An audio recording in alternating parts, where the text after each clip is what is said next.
sure that's what's laying at the bottom of Climate Duty Lane today.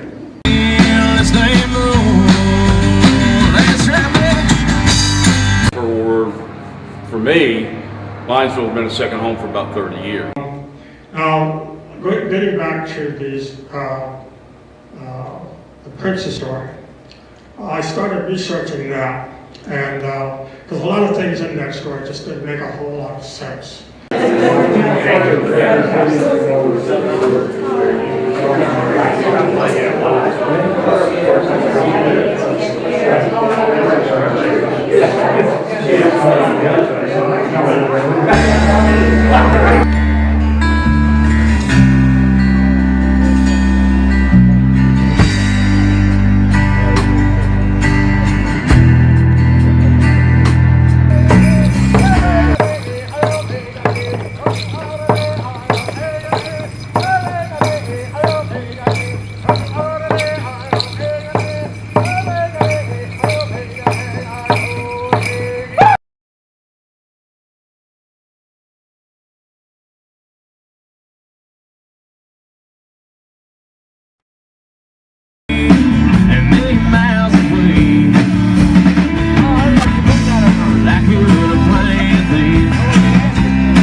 Concert.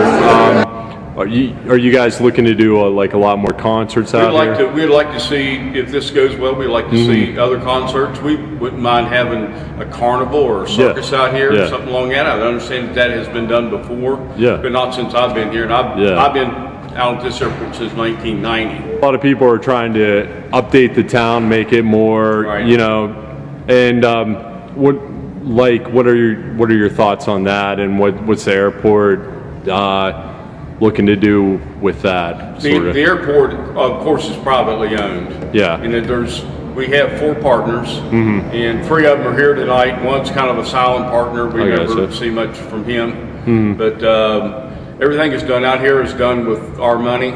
Yeah. We take no government money whatsoever to do this. We rent some hangar space, and we're getting ready to add another hangar here shortly. Yeah.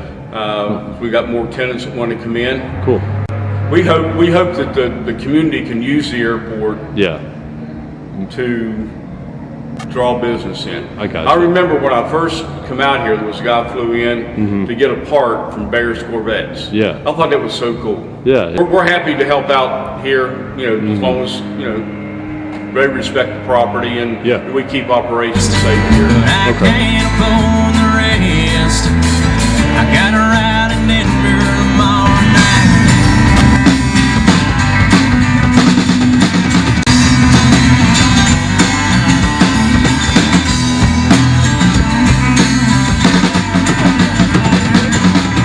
Well, this ain't my first rodeo. I've been down this road a time or two. So, Costin, what brought you to Linesville? How did you get involved in Linesville Heritage Weekend and everything going on? Mid-American Entertainment is the production company that actually put this whole thing on. They were the ones that found the entertainment for this. So they called me and they were like, hey, you want to play a show? And I was like, sure. So then I read a little bit about the venue and I was pretty excited. I mean, the guys are excited to be here with the Hillbilly Fly-In and the history days and everything. So yeah.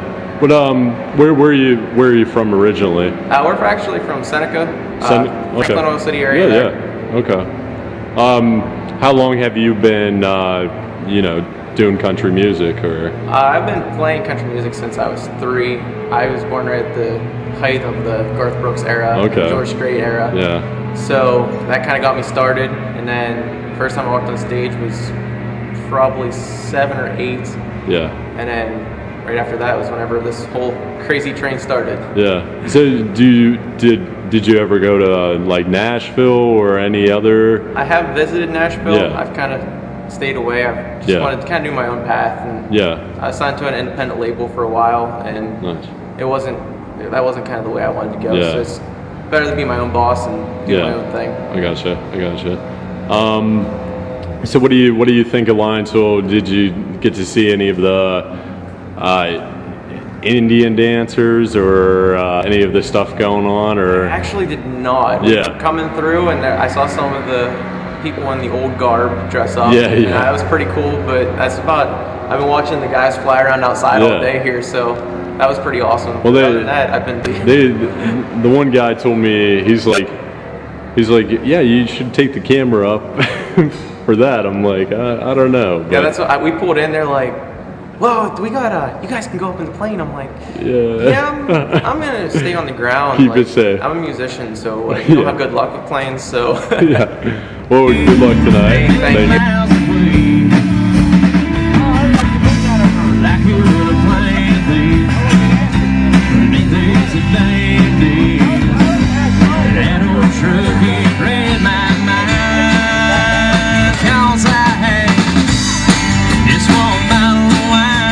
Very close to Pymatini Lake. I could walk down to it every night after school, and there was actually swampy areas down there along the shoreline. So I obviously thought that, wow, that boat could be right in that swamp there. Of course, it wasn't even that area. It wasn't even in that area. Now, getting back to these, the Princess story, I started researching that, and because a lot of things in that story just didn't make a whole lot of sense. One was they claimed that they left New Orleans in the late 1600s. Okay, now that was impossible because there was nobody there. There was a trading post there, but there was no Spanish occupation. I mean, there was nothing there. So the fact that they're talking about the late 1600s just didn't make any sense.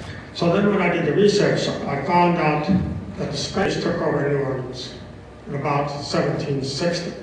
So now we're pushing that whole thing a century back, Marietta, Ohio, to get information. Well, in the 1600s, there was no fort at Marietta. So again, that proves that we're talking about the late 18th century. Trader, possibly exploring territory, I don't know, but it is a doomed boat, and I'm sure that's what's laying at the bottom of Pymatini Lake today. Okay.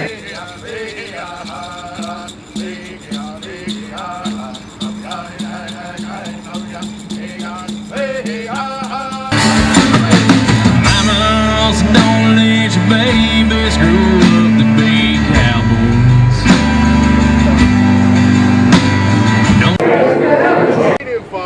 Our native regalia, we don't call them costumes. Costumes are something that you wear when you're trying to be something. This is really what we are. I call the house, but no one answer. She ain't been home in weeks. I guess it's true with me. Tell the truth, I just can't see what's kept the woman holding on so. Well, apparently the Indians named the creek back kind of early in the 18th century. The first time we see reference to it. And there was a party of English troops who were crossing the stream, and one of the horses slipped on the rocks down, and the soldier was severely wounded, and the troops christened the stream the Slippery Rock. So there was obviously a lot of activity around there, so they were presented with that problem crossing the creek quite a bit. The big village there, Kaskaskia, now known as Newcastle, PA.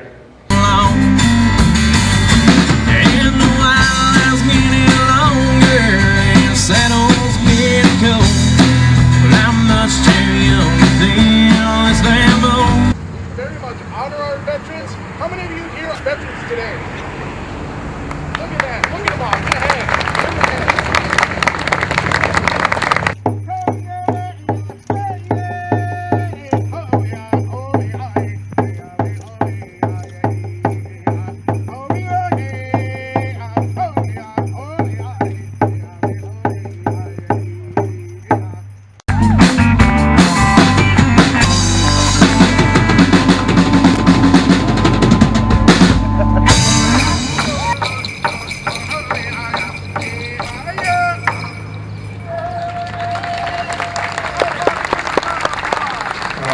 So did they see that ship? And did they report it? Possibly even to us. And I'm sure if they did, nobody would believe it, you know, that this big ship would be lying down there in the swamp.